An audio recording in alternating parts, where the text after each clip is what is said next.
Good morning, good morning. My name is Leo. I'm the channel owner of the East Coast Cryptozoological Research Group. Currently based on Cape Cod at the moment. Yes, I know, giant activity on Cape Cod with Bigfoot. I get it. There isn't any Bigfoot on Cape Cod.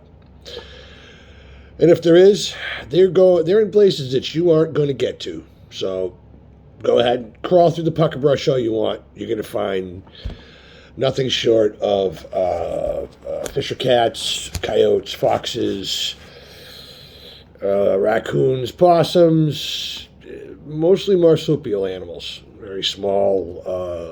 We do have some coy dogs that are up, in the Mashpee area that are extremely large, and there's just nothing really. There isn't enough wild game here, or there isn't enough vegetation to support such a large creature, even one.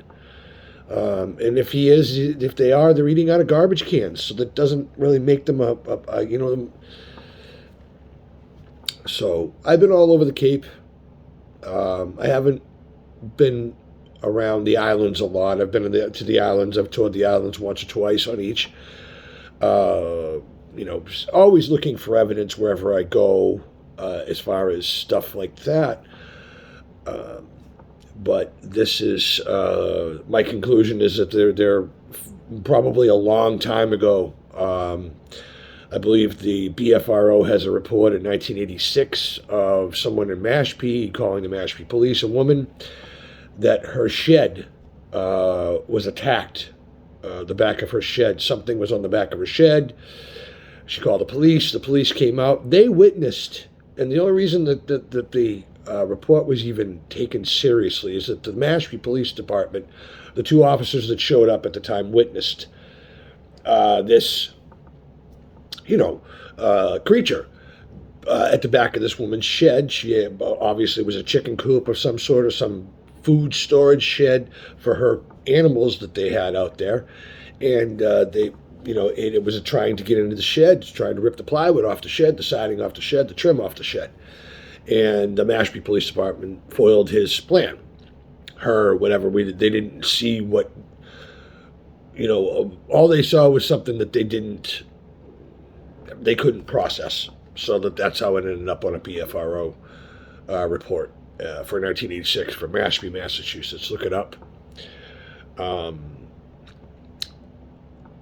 Another thing I'd like to let everybody know here is that we're going to start a series called Soul Squatcher. Okay, I'm going to break this down into segments of how things happened, my sightings, the events at each sighting,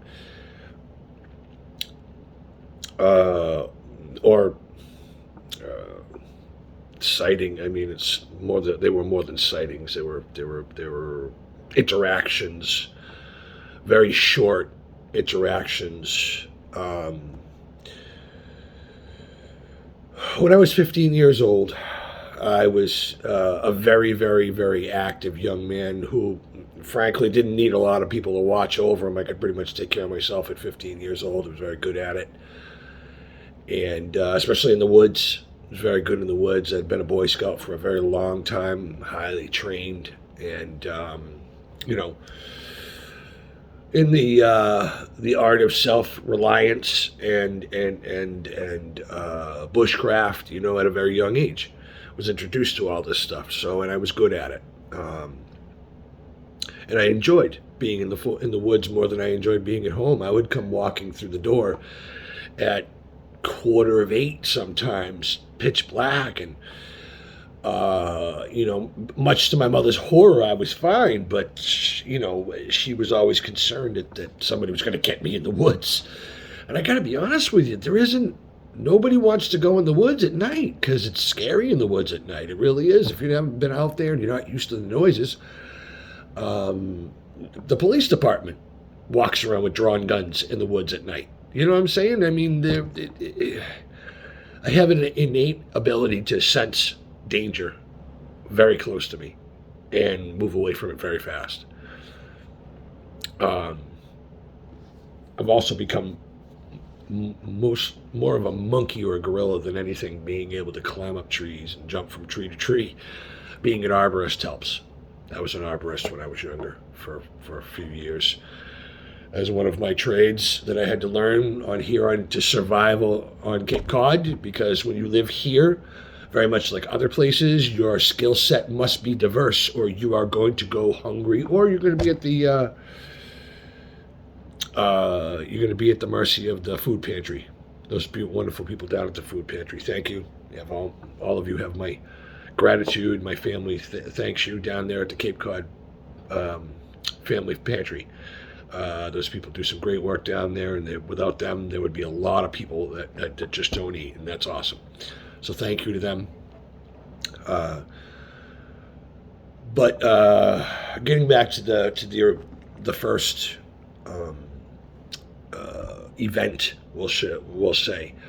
Up until this time, Sasquatch or Bigfoot was, like a lot of you who are going to come here and watch this video, they don't realize that mom and dad, well, they lied to you.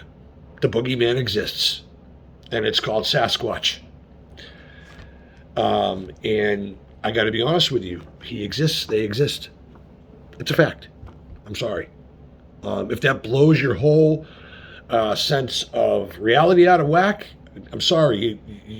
You should, try and calm down a little, because there's a lot of things in this world that I've seen, which we'll get to a later date, that I can promise you they exist. You see these cryptids and so forth and so on. Some of them I've seen, and some of them I can confirm are procreating. So,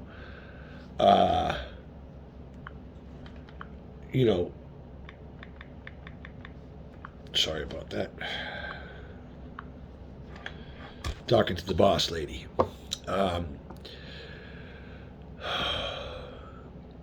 So yeah, when I was 15 years old, I was very self-sufficient, self-reliant, could take care of myself very well.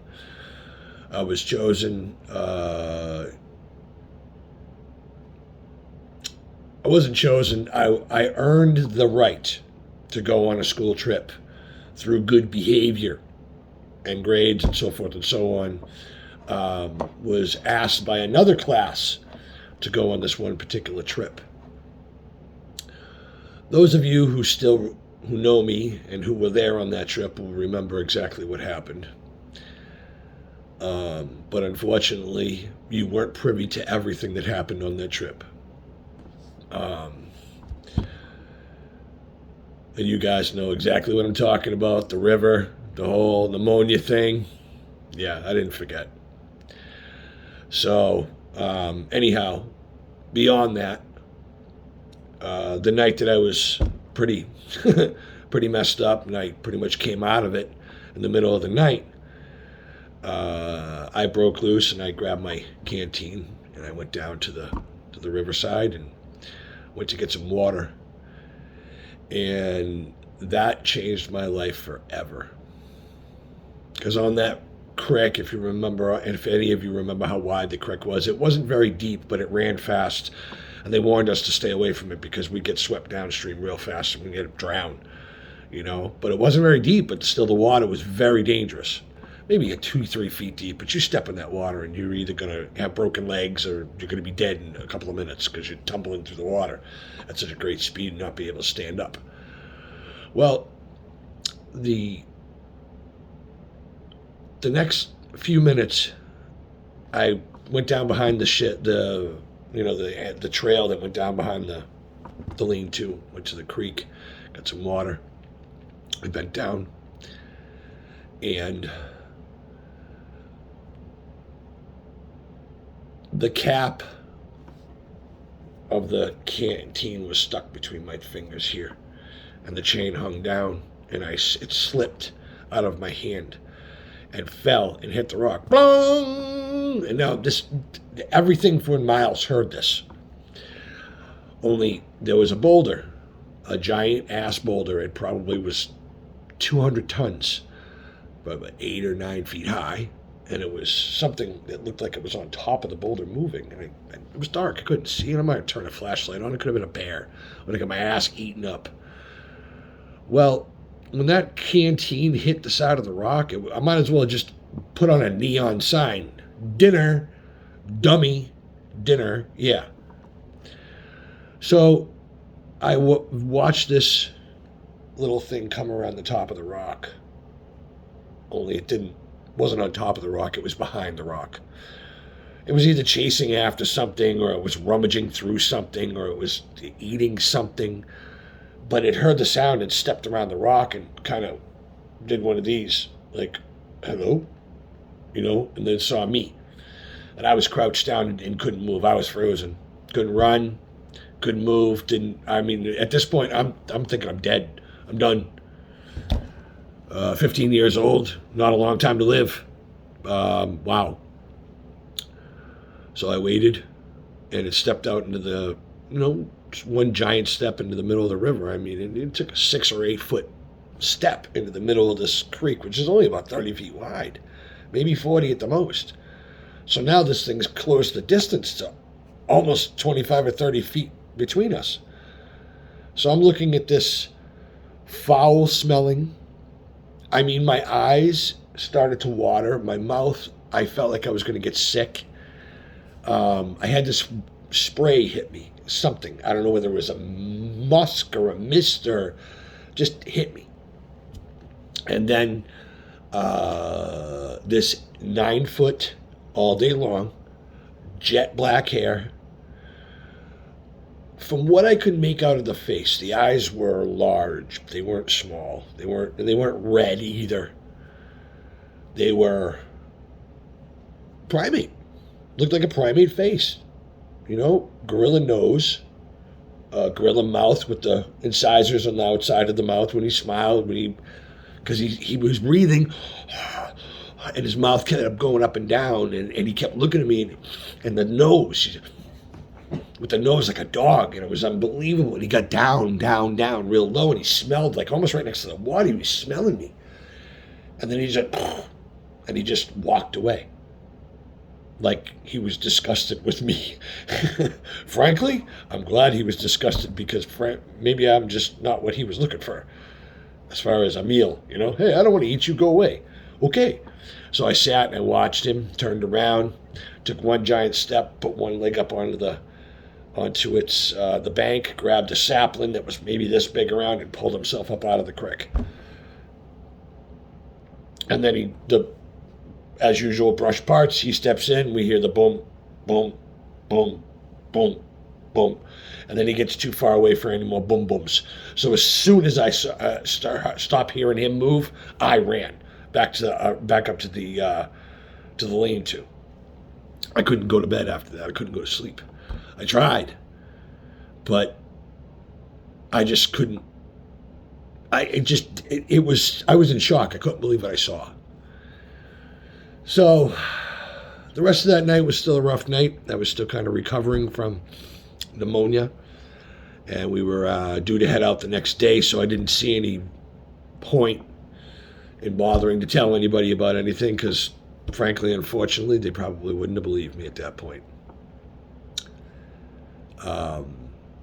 As a youth, I would strive to embellish things a bit here and there, and unfortunately, the outcome never, it was never a good outcome. So then at some point in time, we stopped that program and started a new one, more honest and reliable, skilled, professional, reliable. Yeah, you can't be dishonest and be all those things. You just can't. Anyway, so some of the things that I noticed, and I've played this 3 minutes, because that's all it was. It was 3 minutes. He was there and then he was gone. The smell, I've been trying to break it down my whole life.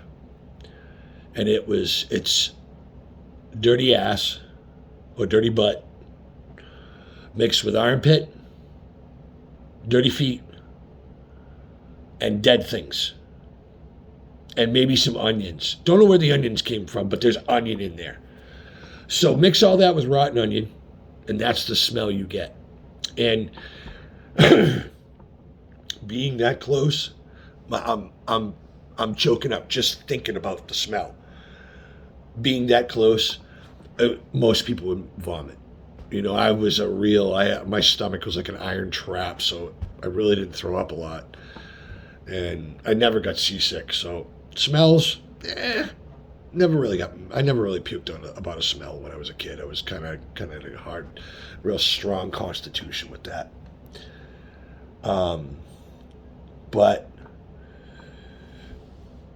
after that, I asked myself, did I really see what I saw? And, it took me a good long time even to think about it again because it scared the hell out of me. And if you had seen what I saw, you would have scared the hell out of you too. I know a lot of people think that you can just go in the woods and shoot one of these things. Well, I'm here to tell you, if you go in the woods, you better bring like an 8-gauge shotgun with about 100 rounds. And you better hit that thing dead square in its stomach, because it's the only way you're stopping it. You ain't going to shoot through its chest bone, because that looked like it was solid bone. I'm talking solid 4-inch thick bone, like a bear's skull. And all you hunters out there, you know better not to shoot the bear in the skull, because he's going to kill you. You got to shoot him in the chest or in the ribs. Wait till he rears up and take him that way. But you shoot a bear in the skull, you're going to get attacked. Everybody knows that. Sasquatch has no neck. You didn't have one of these here. Okay? There's no space between here and here. It's like this. And he turns like this. The head very rarely moves. I saw it, didn't see the head move at all. The body moved. And I can tell you if they were all killers, I'd be dead right now. So they're not all killers. But I can promise you this, they're not all magical fairies that are our friends either. Okay, I can promise you that. You're going to have ones that are out there that are just like people. If the diversity is just like humans, if it's any type, you're going to have bad Sasquatch. Real bad. And when something gets 1,000 pounds at 9 foot tall, gets mad at you, one shot right to the top of your head. Boom. That's it. Humans are real frail, real fragile. Step out from behind a tree, bang, hit you just once in the head. You're done. Drive your spine right into your butthole. And you fall down. That's as fast as it has to take. Serious. Or just pick you up by the head and shake you a little bit till your neck breaks. They don't even have to make an effort. But what you will find is that they will make an effort to drive you away from where they live. Some of them will throw things at you, rocks, sticks, pine cones, and things they find that they feel will scare you away. And they will do what they call bluff charge. The best way I can describe a bluff charge is this.